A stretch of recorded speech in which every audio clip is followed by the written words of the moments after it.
Alrighty, so today is Saturday, June 13th, and we have a level 3 out of 5 enhanced risk here for parts of all of southeastern Kansas, eastern Kansas, and northeastern Kansas, and third parts of central Kansas here. We have a level 2 out of 5 slight risk here that surrounds that, so that's going to be for parts of south central through north central Kansas, and then we have that marginal risk kind of outside of it, so level 1 out of 5 that goes to parts of southwest Kansas through back into parts of north central Kansas there. So our tornado threat is going to be a little bit elevated, a little bit on the elevated side here. We have a 5%, a unhatched 5% here, so that'd be for parts of northeastern Kansas here.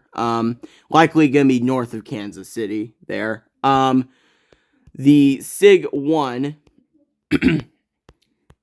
the SIG 1 hatching here is going to be for all of, or most of southeastern Kansas here, through a lot of eastern Kansas here, and then through parts of, east central Kansas and all of southeast Kansas, or at least most of southeast Kansas there.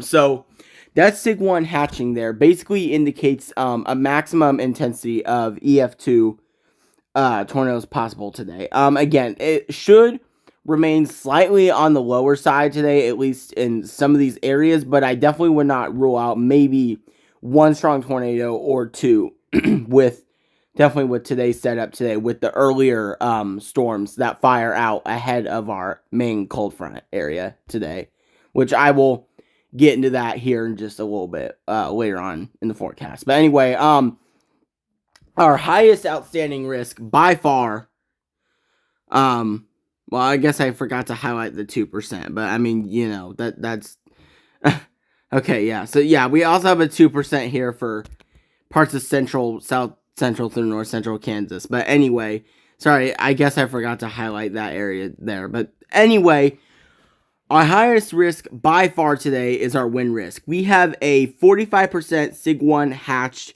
wind risk, which highlights the threat for wind gusts of 75 miles an hour or higher. So that goes through parts of, really all of southeast Kansas, parts of eastern Kansas here up through northeastern Kansas. So even places like Kansas City, Overland Park, Olathe, those places would be starting to get into that risk area there. Now, okay, hold up. Now, outside of that, we have a 30%,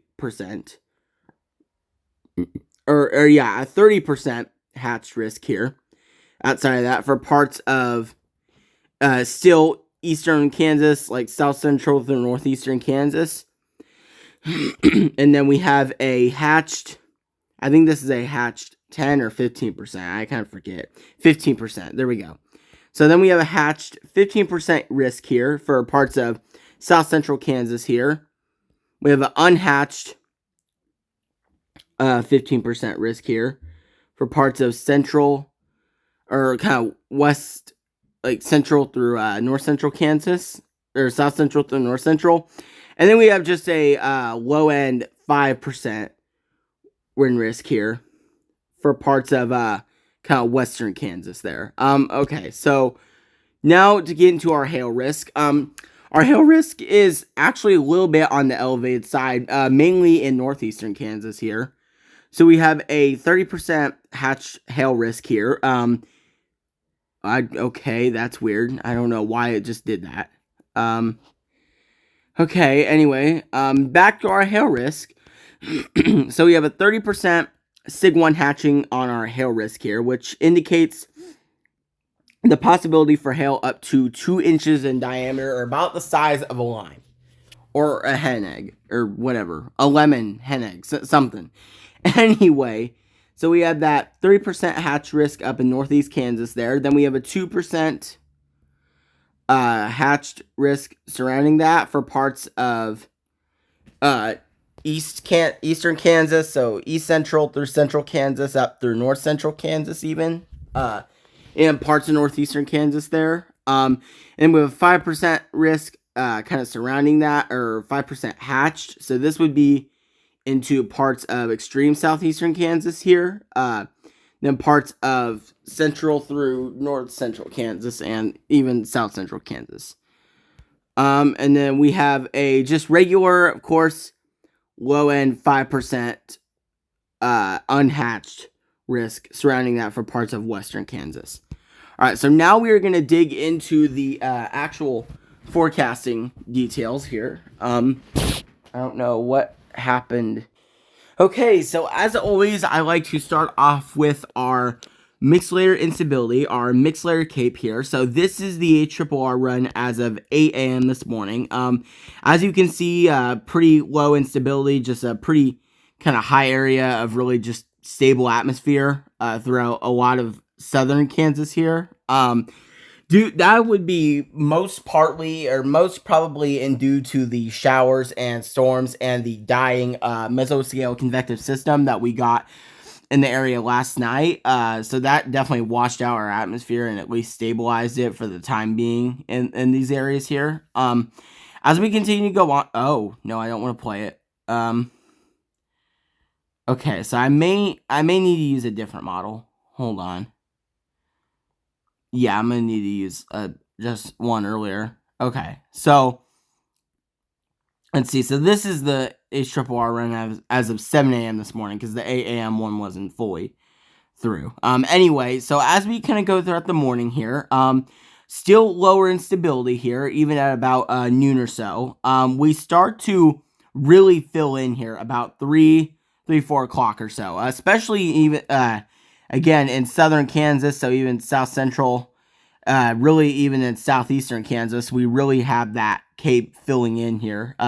About 3,000 to maybe 4,000 joules per kilogram in spots, which is very favorable instability for storm development. So this is around 4 o'clock this afternoon. As we continue going on, it continues to build here and kind of pushes off to the north almost with time. So this is about 6 o'clock tonight. I'd say that kind of most unstable corridor would be anywhere from like Garnett, Burlington, maybe down through like Independence. So let me highlight this area. So maybe from like here would be your most unstable area of the atmosphere, which is probably part of the reason why we have that level 3 out of 5 enhanced risk for today. As we continue going on throughout kind of the early evening to mid-evening here. So this is 7 o'clock, 8 o'clock, 9 o'clock, 10 o'clock. After about 10 or 11 o'clock, that cape kind of starts being washed out again and kind of just moves off a little bit to the south here. So it'll be very interesting to see if that actually has any role in the storms we're going to have today. Most likely, though, at least just in my opinion, I don't think that will play a big role in our storms today, at least based on some of the reflectivity models that we have going here. So, but of course it still could. We'll just have to see, like if the storms that actually fire off are able to stay mature, even with the like stabilization of the atmosphere later into the evening. But at least just in my opinion, though, I do believe that they will be able to sustain themselves before they probably weaken south of like I-44 or that corridor. It's like by the time they get to like, Neosho, Carthage, Monette, probably some of those areas, it'll start to weaken maybe a little bit. But I think it will be able to survive the trip through like that all of southeastern Kansas. So that at least just in my opinion. Okay, so now we're going to take a look at our mixed layer SIN, which is basically almost an opposite of CAPE, opposite of instability. So our convective inhibition here, or the level of the capping inversion. Of course, we really don't have much convective inhibition across most of southern Kansas there, except for parts of southeastern Kansas here starting out the morning. As we continue going throughout the day, so this is 10 o'clock, 11 o'clock, noon, that convective inhibition starts to deteriorate around, I'd say, 1 o'clock or so. And then it continues to go away. So this is 3 o'clock, 4 o'clock, 5 o'clock. And we were probably fully uncapped by about 5 o'clock, I would say, or 4 or 5 o'clock. So we continue going on. So this is 6 o'clock, 7 o'clock, 8 o'clock. this convective inhibition, or again, basically our our anti-instability in a sense, really starts to build back in here, even at like 10 o'clock. So around 10, 11, midnight, that convective inhibition really builds back in there. So I can't look at your text, man. Anyway, sorry about that, friend. Anyway, so yeah, our convective inhibition really begins to build back into the area around these times. We will have to see, of course, if that actually plays a role in our storms and stuff today. Again, personally, I don't think it will have a major role on our already mature cells today, but again, we'll just have to see, kind of play all by ear and see what actually happens. So yeah, now we're going to take a look at our wind shear for today. Okay, so now we're going to take a look at our 0 to 6 kilometer bulk shear here. So again, obviously starting around, this would be 7 o'clock this morning. Again, very limited shear, a little bit present, but very limited shear really across most of Kansas here. So this is around 9 o'clock here. We have a little bit of somewhat enhanced shear and maybe kind of farther southeastern Kansas here. So this would be 10 o'clock, 11 o'clock, noon, 1 o'clock, 2 o'clock. And I'd say by about 1 o'clock, we really start getting at least maybe minimally favorable shear beginning to build into actually many areas across Kansas here. Let me put back up our day one categorical here because I kind of forgot to do that with my other stuff. Anyway, so this is about 1 o'clock here, 2 o'clock, 3 o'clock, 4 o'clock.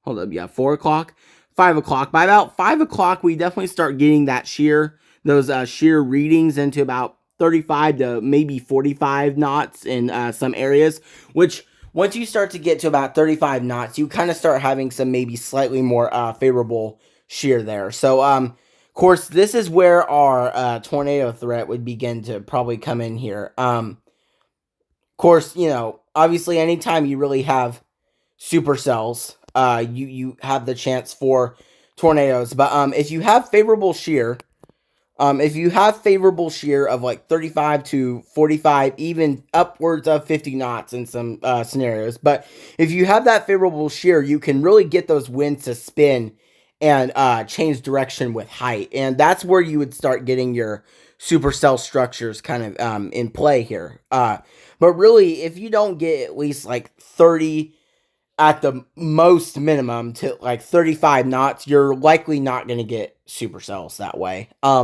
So this is at around 5 o'clock, so 6 o'clock, 7 o'clock. And again, we maintain that 35 to 40 knot shear really throughout most of the night here. And then it kind of, actually, yeah, we really maintain that throughout most of the night and even maybe into the early morning hours, kind of overnight hours of tomorrow. So we do have that at least somewhat appreciable shear throughout some of those, like throughout later in the day into the evening and even though the early morning hours of tomorrow morning. So now we're going to take a look at our dew point.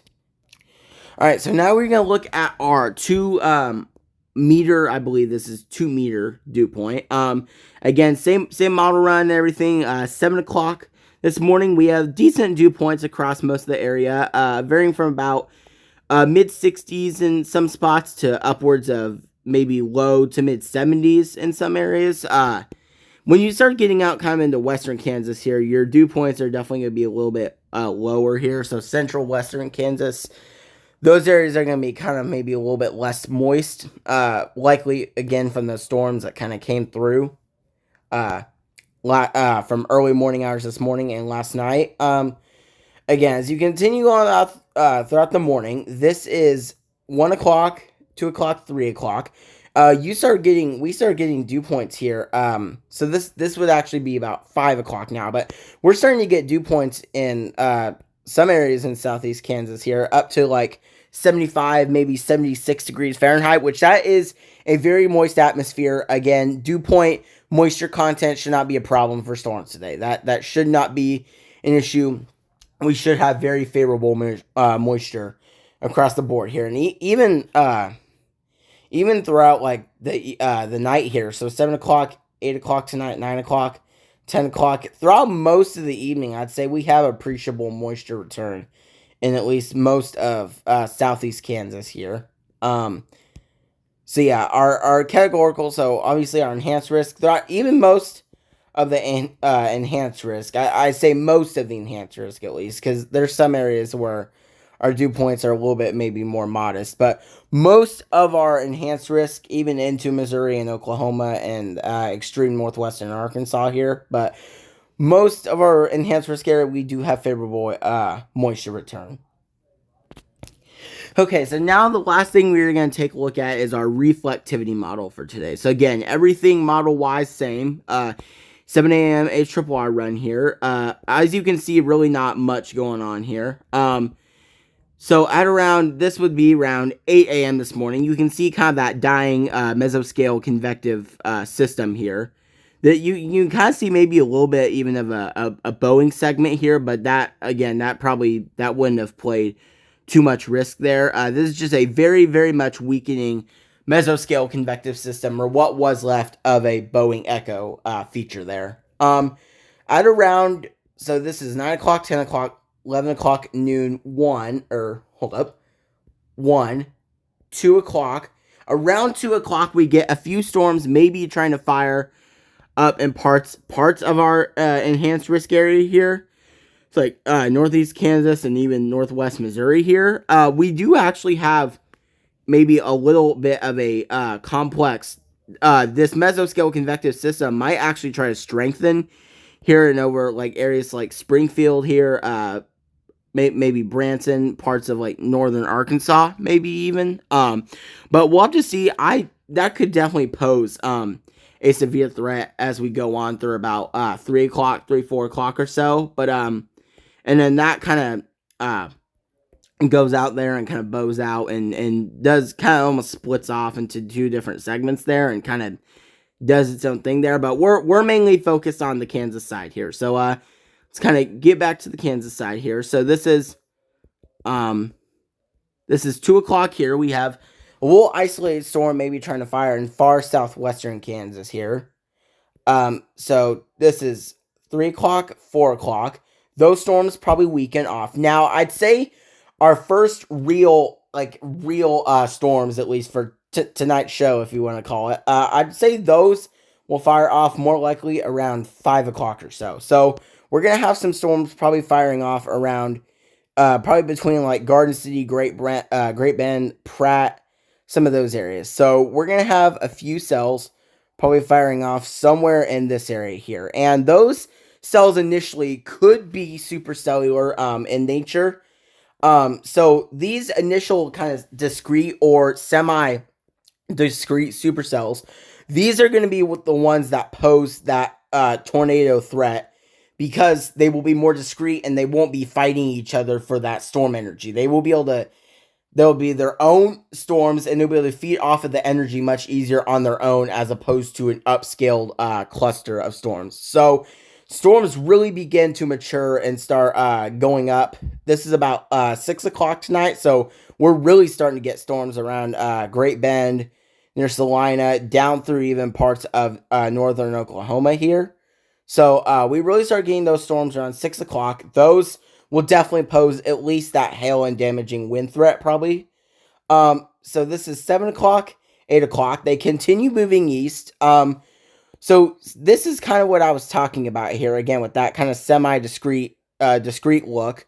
We may have, again, because it's a model, it's just a prediction, but we may have a semi-discrete to discrete supercell over maybe north of Wichita here. And again, wherever we get those discrete cells, so like here near Pratt and maybe here near Wichita, wherever we get those discrete supercells, that's where our even stronger tornado threat would begin to materialize. Okay, no, I don't want that. Okay, so this is around 9 o'clock here. So we have storms beginning to get into parts of southeast Kansas here. So I'll kind of draw our cluster here. And really, we even have maybe a Boeing segment here. So maybe that kind of here, Winfield, Independence area. These Boeing segments obviously is what's going to give us our biggest wind threat for today. And we even have a few maybe more discrete, kind of semi-discrete cells down here near like Erie, Fredonia, Independence. So my area, for sure, my area here and there. Yeah. But again, any of these cells that can even fire off ahead of our main cold front, which at this point would probably be somewhere kind of right along here, moving southeast. But any of these cells that can fire off ahead of that cold front will be the most intense and pose the most intense threats. And then this is about 10 o'clock here. We really get into the brunt of that Boeing Echo, the straight line wind here. So kind of through here is our Boeing segment, and then we do have our likely severe storms kind of sent behind that, but we could get gusts today. Again, that's why we have a 45% hatched risk. It's because we could get gusts today, potentially up to 75 miles an hour, or even some isolated gusts up higher than that. That's how our risk is going to be today. We do have a elevated risk for sure for today. This is as of 11 o'clock. Storms are getting into Oklahoma and western Missouri, so north central Oklahoma. Beginning to slowly exit kind of southeast Kansas here. Really, for most of the state, it'll probably just be rain from then on. But yeah, we do still have that Boeing segment evident. This is midnight, 1 o'clock in the morning. We still have that Boeing segment evident here across parts of Oklahoma, Missouri, and maybe far northwestern Arkansas. Actually, it's a pretty widespread Boeing segment there, but and that's really as far out as I can go with my model. But over time, of course, that Boeing segment will eventually weaken, maybe into the early morning hours somewhere, maybe down here like Oklahoma City, Fayetteville, maybe some of these areas. It will probably start to weaken off a little bit. But yeah. Anyway, so that is all that I have for today's forecast video. And if you find the information useful to you, consider to maybe subscribe to the channel, like the video. And anyways, I will definitely be giving more updates throughout the day, with any mesoscale discussions, watches, things like that. But anyway, that's all for me for now, and I hope to see you in my next weather video. All right, see you guys.